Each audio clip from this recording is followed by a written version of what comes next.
everybody, Prepper Nurse 1 here. Buddy of mine, I'll have to call him back. It is still April 9th. It is Thursday, 2020. Second video I decided to do inside because it's not right at the moment, but it started snowing again outside. So it's a little cool out there, not very comfortable. So I said, well, I will do a nice fireside chat with you guys so you can see the fire going in the background. And we will talk about our next topic, okay? So we're going to talk about the sickness in the prison systems, okay? What's going on with everything like that, all right? So we're going to start out talking about Chicago. The Chicago jail is the hot spot right now in the country, and we're talking about New York City and what else is going on around the country, okay? So the Chicago jail, it's the top hot spot right now, okay? On March 23rd, they had 2 inmates in the jail test positive for the virus, okay? A little more than 2 weeks later, as of yesterday, they had 350 people associated with the Chicago jail are positive now for the virus. 238 inmates and 115 staff, okay? But it could be a lot worse than that, realistically, because they have 4,500 people in that jail, all right? And not everybody's been tested, and not even a vast majority of them have been tested, okay? Of the people that are sick, 17 of them are sick enough that they're in the hospitals right now. So that's just one jail in one spot, and within a 2-week period, and in the number of people that are sick, and the number of staff that are sick. And I'm going to tell you guys again, I've worked for the state, I've worked for the county, I know how the system works. They don't have enough staff on a good day. Any of these places, prisons, hospitals, nursing homes, wherever it may be, they don't have enough staff on a good day. So to have 115 of the staff members sick, it puts a lot more stress on everybody else, okay? Now, reporting in the prison systems altogether, they're saying that there's 1,324 confirmed cases in the prison system, including 32 deaths, okay? And but unfortunately, it doesn't give you the full picture, because a lot of the people that are ill that have fallen ill haven't even been tested, and a lot of the states and around the country are not giving a full reporting of how bad things are in the prison system and how bad it's going on there, okay? So it's what they're doing. Obviously, I don't know if you guys knew this or not. I know that with the federal prisoners, they have banned anybody from coming and visiting them at all. So there's nobody coming into the prisons to visit their loved ones or anything like that at all. That's completely been banned. We're talking about a side effect of that as well, okay? But some of the prisons, what they're doing is they're putting anybody that has a fever into solitary confinement, okay? But they're also locking the prisoners down 22 hours a day to try to keep the toll from the spread down. So they're locking these people down 22 hours a day. If you have a fever, you're being put in solitary confinement. But again, you're talking about a major petri dish, a lot of people all over the place, okay? And we're going to talk about New York City for a second. And I want you to listen to these numbers for a second. So obviously, New York City's been hit very, very hard, okay? You have 287 inmates, 441 correction staff, okay, and 75 healthcare workers. And that's the number of positive cases out of the prison system just down in New York City, all right? And nearly 1,600 inmates have been released from the prison system down in New York City just to try to relieve the toll of this, okay? So what are some of the side effects that are also happening, all right? Well, with the visitors not coming in, people are not getting their drugs into the prison, all right? So you're having a lot of people going through withdrawals because they're not getting their heroin or whatever else that they get smuggled in there, all right? So that's obviously something else that's happening too. And believe me, I don't feel sorry for them for that. I don't, okay? Just putting that out there and letting you guys know. A lot of family members of the prisoners are obviously very, very concerned, because their loved ones are in that confined area, and it's a dangerous situation.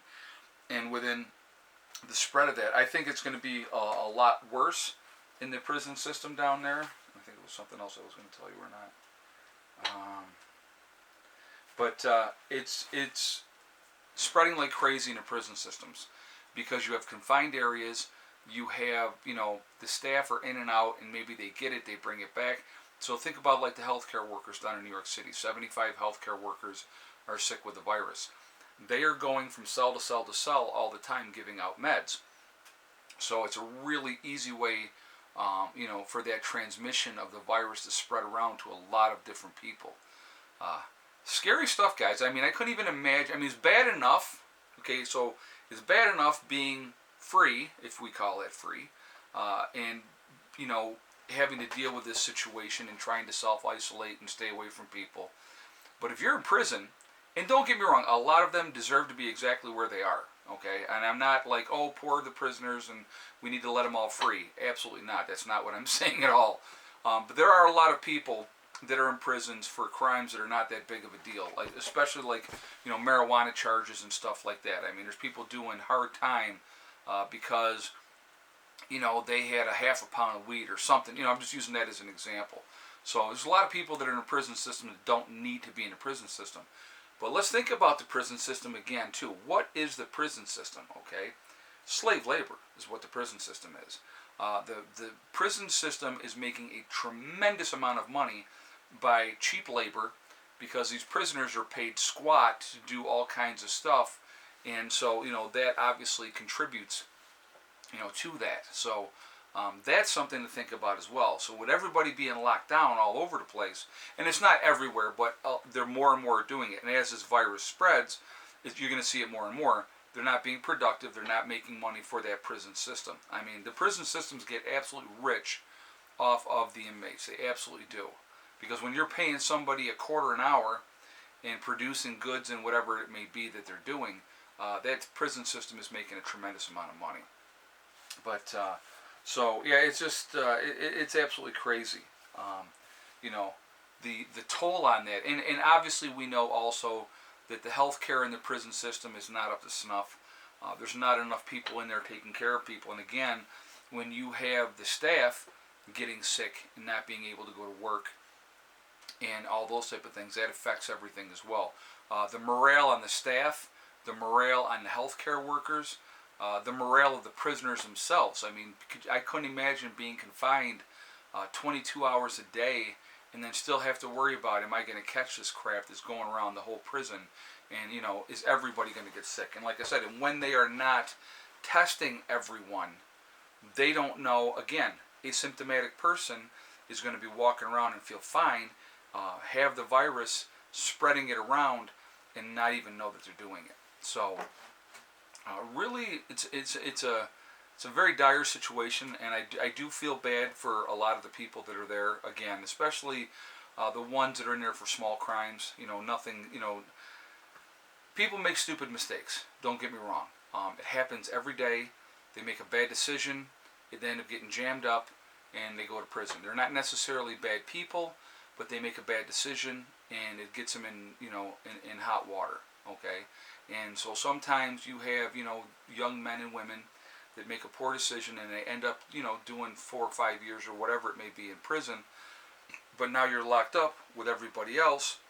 This virus comes along and there's no way to escape it. So that's kind of scary. And I feel bad for those people in that aspect. Now, if it went through, and I'm going to be 100% honest because that's the way that I am.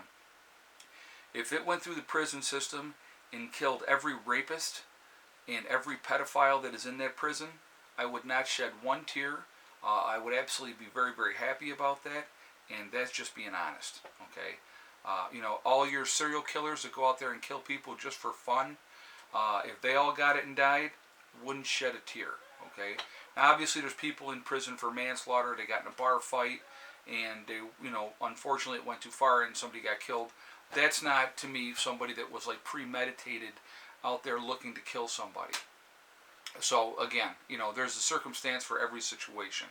Now, again, so it varies from situation to situation. It's like the 16-year-old girl and her 18-year-old boyfriend, and they've been going out for a year, and all of a sudden they break up, and so mommy and daddy decide to press charges of statutory rape on him because she's underage, and then he goes to prison. That's not a sexual predator, okay? So there's extenuating circumstances for everything, but when you have a 35-year-old man that likes 5-year-old little boys or girls, that's somebody that if they got it and died, I won't shed a tear. So that's just, like I said, just being honest. But so anyway, so that's what my take on that. I definitely want to hear your guys' feedback on this. I want to hear what you have to say. What do you think? Because I know a lot of people know somebody who's in jail. You know, I have a neighbor who is in prison right now. He's not a bad kid. He really isn't. I like the kid. He made a stupid decision, and it ended up costing him, and he is in the prison system. All right? He eventually will get out. He's actually due to either get out the end of this year or next year, and then he'll be back home. So, and I don't have a problem with that one bit, because him and I always got along fine. I had no issue with him at all. So everybody knows somebody who's in the prison system, okay? And I don't wish him bad at all. He just made a dumb mistake, and, you know, it cost him. But, and it was drugs related, just, you know, it's not like he went out and did anything. You know, he did do bad, obviously, made a poor choice, but, you know, these things happen. You know, people see that easy money, that lure of easy money gets a lot of these kids jammed up, and that's why they end up getting popped. So, anyway, I definitely want to hear your guys' feedback on this. I want to hear what you guys have to say, because I think it's something that's really, really important. Okay, so again, I want to mention the website really quickly. On my website right now at preppernurse1.com, we do have the Legacy freeze-dried food sale going on right now, and so with whatever is available is all you're going to see on the website. Everything else that's out of stock is not available. So if you order something, 20% will be taken off at checkout. That is the sale we're doing. So whatever the price you see minus 20%, that's what you will pay at checkout. Now, you're looking at 50 to 60 business days before you get your product. That's just a delay that's happening right now because they're behind on everything, but they will get you your product. The first in, first out kind of rule. So if you order today, when that time comes up, your order's going to go out. Okay, so just putting that out there for you guys, but I wanted to do another sale like this, and that sale is not going to end this Sunday, it ends next Sunday. Okay, so if you would like to take advantage of that, please do so. Also, we have the Prepper Nurse One community on my website, preppernurse1.com. Again, if you go there and you will see the Prepper Nurse One community, you click on that. You have to register to be able to get into there. It is totally free. It does not cost anything. We do not ask for credit card information at all. So if you go there, you register, you can connect with like-minded people. If you want to just go in and read message boards, you can do that. If you want to try to connect with somebody in your state, you can do that. If you're looking to network, it's a good resource for networking. Also a good source to meet people if you're looking to form a group or any of those type of situations. So please take advantage of that. Again, it is totally free. It does not cost you anything. So that's what's going on there. I hope everybody's doing well. Been a little chilly here today at the homestead. Weather hasn't really been cooperating all that well. And I'm really hot right now because this wood stove really kicks out the heat. So, but it's nice to have a fire. It's a great advantage to have in any kind of a situation. So, anyway, guys, I am going to jump off of here for now. I hope everybody's doing well. I hope you're having a great day. I hope you're being safe. You know, we're just kind of doing what we got to do here. Keeping that low profile as much as we possibly can, and you know, that's the important thing. So anyway, remember, guys, we are all in this together. That is important to remember. Also remember to hug and kiss the ones you love. Tell them every single day. Tomorrow is not guaranteed. We never know what's going to happen, so it's really important that we tell everybody how we feel about them every day that you care about. Also remember, guys, STD. It's one step at a time, one thing at a time, and one day at a time. Whatever you were trying to accomplish, whatever you were trying to do, if you follow that simple rule, you know, step, thing, and day. STD, I love it. It's awesome. Everybody knows STD, so if you put it into that context, though, it's a great way to look at things, and you work at things methodically, you will reach your goals. The only person that can stop you from getting there is you, okay? So I hope everybody's doing great. I will see you all tomorrow. I will be live streaming tomorrow. Tomorrow's topic, we are going to be talking about the economy. What is the effect of everything that's happening having on the economy and how long will this last. We'll discuss that and where we're going to go from there. Okay? So I will see you on the live stream tomorrow night at 8 p.m. Eastern time. So I hope everybody's having a great day. I will talk to you all later. Prepper Nurse 1 out for now.